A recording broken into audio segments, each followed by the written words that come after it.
নিহত তরুণীর বাড়িতে আইএমএ সদস্যরা। আরজিকর কাণ্ডে নিহতের বাড়িতে আইএমএ সদস্যরা।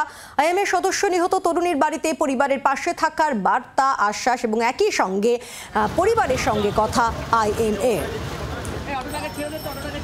কথা বলবো, বরুণ সেনগুপ্ত রয়েছেন আমাদের সঙ্গে সরাসরি, আমাদের প্রতিনিধি। বরুণ, ইতিমধ্যেই আইএমএর প্রতিনিধি দল তারা পৌঁছে গিয়েছেন নির্যাতিতার বাড়িতে, এখনো কি তারা আছেন, কি জানতে পারছো?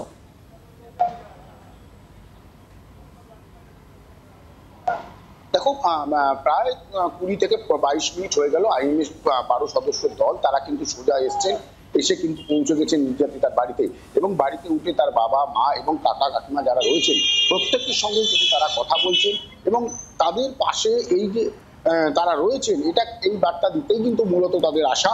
এবং পাশাপাশি বলে রাখি যে তাদের যে বার্তা হবে যে তাদের পাশে রয়েছি এবং এই যে আইনি কানুনের দিক এবং সমস্ত সময় যে বিচার যাতে পায় এই তরুণী, সেই দিকেই কিন্তু তারা সেই কথা বলতেই তারা কিন্তু আজকে এই বাড়িতে এসছেন। 12 সদস্যের টিম, তারা প্রত্যেকেই এসছেন, সঙ্গে শান্তনু সেনও রয়েছেন, তারাও এসছেন, এসে তারা কিন্তু কথা বলছেন এবং এই মুহূর্তে বাবা মার সঙ্গে কথা হচ্ছে উপরে।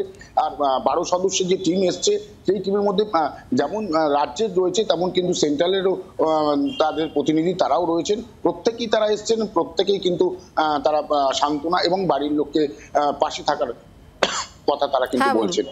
বরুণ, নজর রাখো, ধন্যবাদ। অর্থাৎ প্রায় 15 থেকে 20 মিনিট হয়ে গিয়েছে আইএমএ প্রতিনিধি দল তারা এখনো নির্যাতিতার বাড়িতে রয়েছেন, তারা কথা বলছেন, পরিবারের পাশে থাকার আশ্বাস দিয়েছেন আইএমএ প্রতিনিধি দলের সদস্যরা।